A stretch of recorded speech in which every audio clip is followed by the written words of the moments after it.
Welcome to another episode of The Unconditional Life. I'm Johnny. I'm John. Thanks for joining us. Appreciate you guys. John, today we'll talk about being vulnerable. I love it. Being open. You know, vulnerability to me, in short, let's just define real quick what I think vulnerability is. I think it's a way to be honest emotionally and physically at the same time. Because I like that. You know, vulnerability really is about just being pure in any given moment. What is it to you? I would have to say it really close to the same description, except I believe that vulnerability would be to be 100% present emotionally, honestly. So, or just authentic without pretense, without, we as human beings, we've been taught to wear a lot of masks in the world. We wear our dads, we wear our work face, and we wear our dad face, and we wear the husband face, and how many of us really just give ourselves permission to be the same person at work, at play, at church, at home, because we are not taught that that's the way we do it. Right. So for me, vulnerability and authenticity is really, but it's just being present without games. Yeah. When you're vulnerable, you don't have an agenda. You're not listening to respond. You're listening to receive. You're trying to understand instead of be understood. It's just an openness, authentic presence. Yeah. One of the things that prevents us from being that a lot of times is one of these facades that we do wear called toughness. You know, it's important to be tough, especially guys. You know, it's really important for us to seem, and be interpreted as and perceived as tough. Yes. Especially around other guys. Yes. We have and I'm not saying there's anything wrong with that. It's awesome that we have that part of us because it kind of, I don't know, I like hanging out with guys. We all have a good time. But if you were around that same group of guys that you like being tough with, how many of them would respond in a negative way to you all of a sudden being vulnerable? And maybe they wouldn't. I'm just saying that it's not the norm. People don't have a group of friends they're vulnerable with. Yes. They have a group of friends that they practice their facade with, you know, or who they're trying to be. But I think vulnerability is about removing that facade. Yeah, I also think vulnerability is about being authentic. Yeah. As yourself. Yep. Without the, how about them Cowboys or what? And I don't mean that's. I'm not bagging Cowboys on sports fans, but just the that I see in the world of men. The Tim the Tool Man Tater, bigger tool, harder, stronger. I think we got enough of that in the world of men. Yeah, and it's not that it's not good to have that, but there needs to be some balance. If you're going to be tough, you also need to show that you have the vulnerable side. And I'm not saying you have to show that to other people because it matters what they think.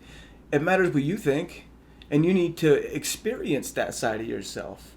You know what I mean? Because we live in a world of polarity where in order to experience something as one thing, its exact opposite exists. Yes. And we could talk about that in another episode. That's a fun topic for me.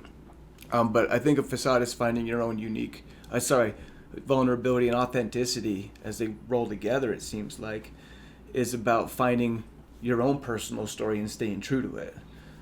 You know, because I think we all have a story inside of us. Well, and especially how many times, I can think of several times in my life where I was either looking up to someone and I don't mean down at someone, but we're humans, right? Judgment's impossible. But just learning someone's story, authentic, the real story, allows me to have a perspective on them as a different person than like we live in the world of men. We always say it's fine. Fine. Fine. Got it. Yeah, I got it. It's all good.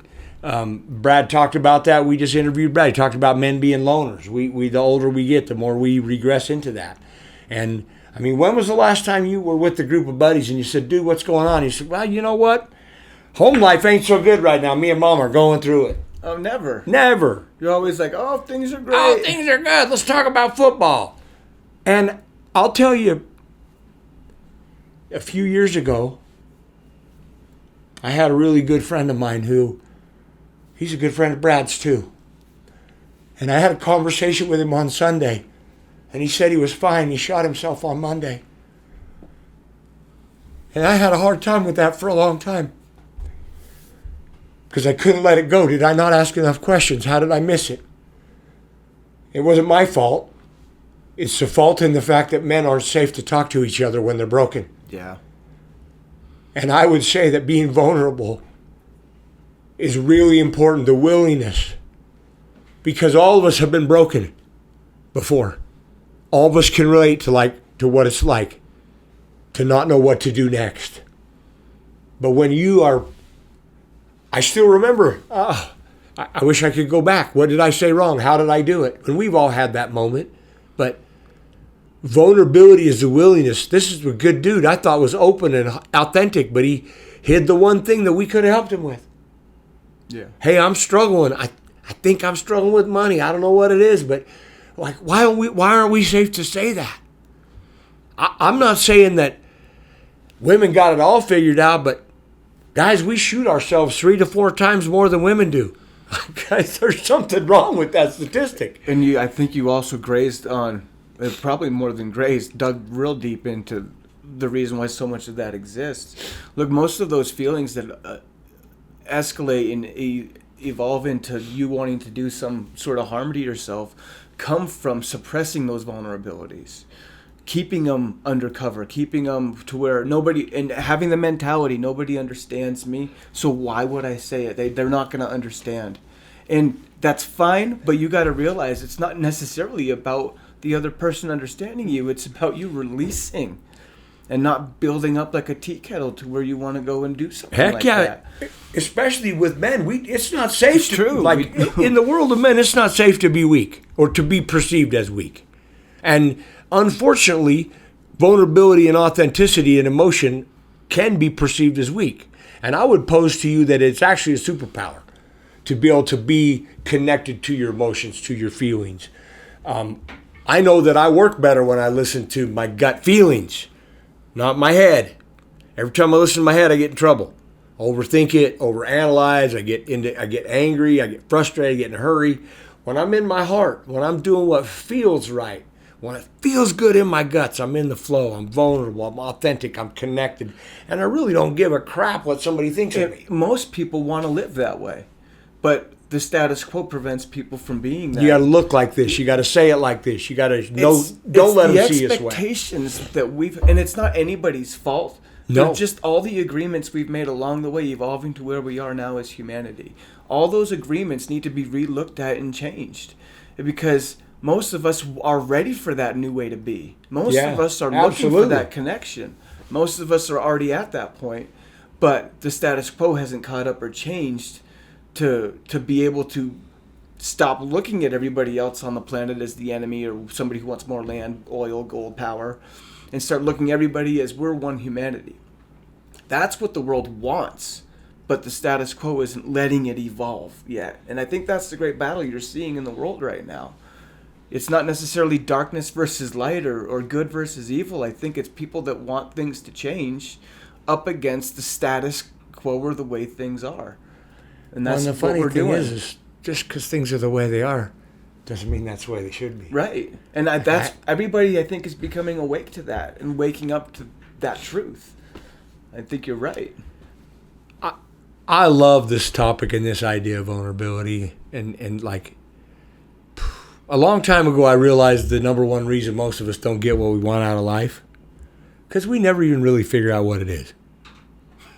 And so I would pose to you that if I knew what it was, right? We spend so much time posing that we don't even really know who we are a lot of times. Like, are you the soccer mom? Are you the business owner? Are you the CEO? Are you the garbage man? Are you the bank teller? Are you a server? Or are you just, how about this? I'm just a man, John, who's a passionate, loving, gentle human being. Yeah, and that's enough. I don't have to be a millionaire. I don't have to be a basketball player, a football player. Just be John. I don't have to be a dad or a husband or a father. I just be me. I think the perfect... 100% present, authentically me. See, my definition, I think, of happiness was just made. You helped make it. Oh, fantastic. 3-step process. Find your story. Who you are. Your story. Everybody has one. What's yours? And that's probably the hardest part. Yeah. Finding out what's your story. And then second is become a storyteller. How do I tell my story? And then once you've got step A and step B figured out, with step 1 and 2, I don't know, letters, numbers, whatever.